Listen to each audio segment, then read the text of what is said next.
कि देश में जो घुसपैठिए आ गए हैं, रोहिंग्या है, सबको बाहर का रास्ता दिखाएगा। 5 राज्यों के चुनाव में तो मस्त थे पूरा, कभी कोई नहीं आया आंकड़ा। क्या कर रहे थे 12 साल से? हाथ पर हाथ रखकर बैठे थे। सीमा सुरक्षा तो आप ही के कंधों पर थी। फिर देश को बांटने की कोशिश हिंदू और मुसलमान के नाम पर। आर्थिक जो संकट सामने आ रहा है तूफान के रूप में, उससे कैसे निपटा जाएगा, इस पर चर्चा नहीं होती है देश के अंदर में।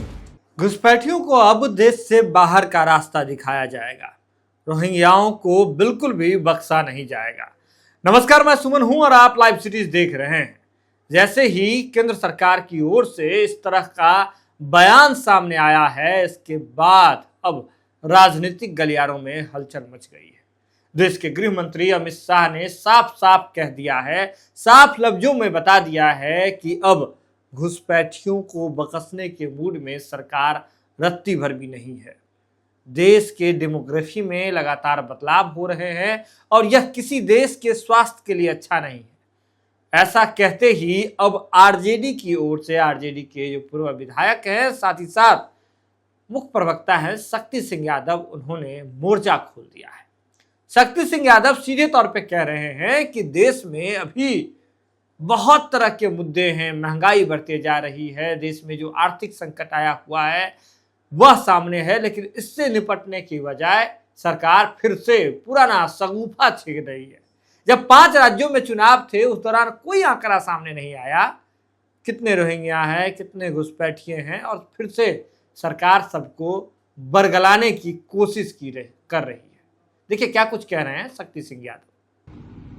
केंद्र सरकार ने फिर एक शगुफा छोड़ दिया, पुरानी रट कि देश में जो घुसपैठिए आ गए हैं, रोहिंग्या है, सबको बाहर का रास्ता दिखाएंगे।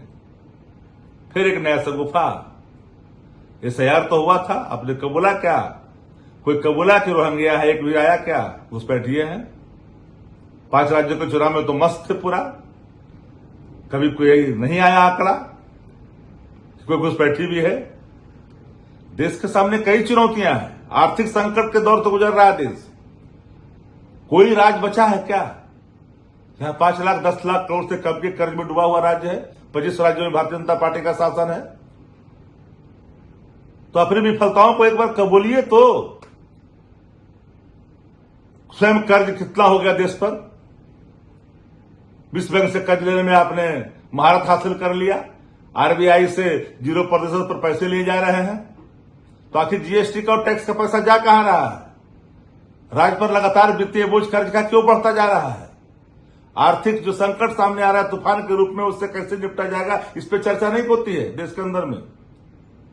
हालात खराब है। मिडिल ईस्ट संकट था, उसका असर था। 5 राज्यों के चुनाव में आप व्यस्त रहे, ओथ शिरोमणि में व्यस्त रहे। देश को आपने कहा कि कोई चीज की किल्लत नहीं है, हमारे पास पर्याप्त भंडारण है। लेकिन जैसे ही चुनाव खत्म हुआ, कई तरह के राग अलापना शुरू किया। अब जो संकट है, संकट का सामना करने के लिए एक सरकार का संकल्प सामने आना चाहिए था। तो उसको छोड़कर करके फिर देश को बांटने की कोशिश हिंदू और मुसलमान के नाम पर। जो इस देश के हिंदू हैं, जिस देश के मुसलमान हैं, उनकी रोटी की चर्चा होनी चाहिए, सर्वांगीण विकास की चर्चा होनी चाहिए। उस पर चर्चा नहीं करते हैं तो हम घुसपैठी को भगाएंगे और रोहिंग्या को भगाएंगे। तो कौन रोका है? क्या कर रहे थे 12 साल से? हाथ पर हाथ रखकर बैठे थे। सीमा सुरक्षा तो आप ही के कंधों पर थी।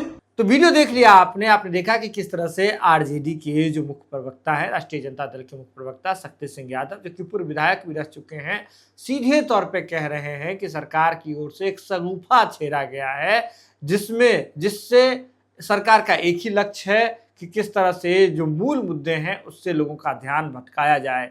देश में जो महंगाई बढ़ रही है, देश की जो आर्थिक नीतियां विफल हो रही है, मैनेजमेंट गड़बड़ाया हुआ है, इससे ध्यान हटाने के लिए सरकार ने नया शगुफा छोड़ दिया है, और वह है रोहिंग्या को बाहर निकालना है, घुसपैठियों को बाहर निकालना है। आपका क्या सोचना है शक्ति सिंह यादव के इस बयान पर? बिल्कुल आप हमें बता सकते हैं। आप जुड़े रहें लाइव सीरीज के साथ।